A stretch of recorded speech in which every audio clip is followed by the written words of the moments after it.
அதிகமாக உடல் எடை உள்ளவர்கள் எடையை குறைக்கும் போது முகம் அழகாக மாறுவது மட்டுமல்லாமல் சரும நிறத்திலும் மாற்றம் ஏற்படும் அப்படின்னு சொன்னா உங்களால நம்ப முடியுதா?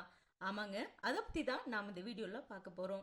ஹை ஹலோ ஃப்ரெண்ட்ஸ், வணக்கம் and welcome to Thenmitta YouTube channel. உடல் எடை அதிகமாக உள்ளவர்களை நன்றாக கவனித்து பார்த்தால் தெரியும்.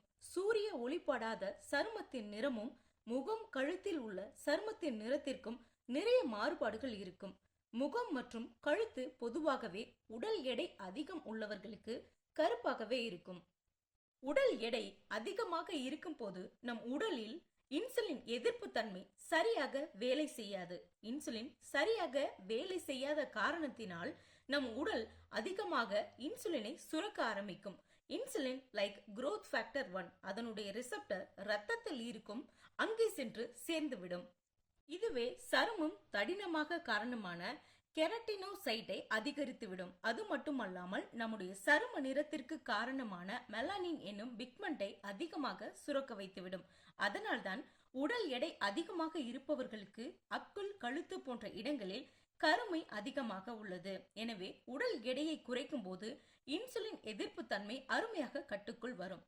உடல் எடையை குறைப்பதற்கு முக்கியமாக மாவுச்சத்து எடுத்துக்கொள்வதை குறைத்து உடல் எடையை குறைக்கும் போது சிறப்பான மாற்றத்தை கண்கூடாக காணலாம்.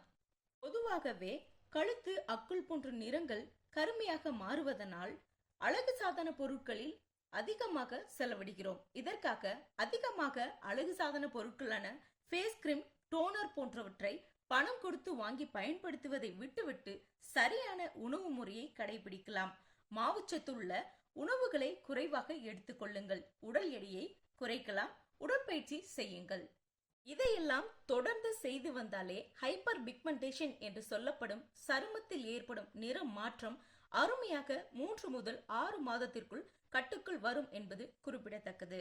இந்த உணவு முறைகளையும் உடற்பயிற்சி முறைகளையும் பின்பற்றி ஆரோக்கியமாக வாழலாம். இந்த டிப்ஸ் உங்களுக்கு பிடிச்சிருந்தா ட்ரை பண்ணி பாருங்க. ஒர்க் அவுட் ஆச்சுன்னா கண்டிப்பா கமெண்ட் பண்ணுங்க.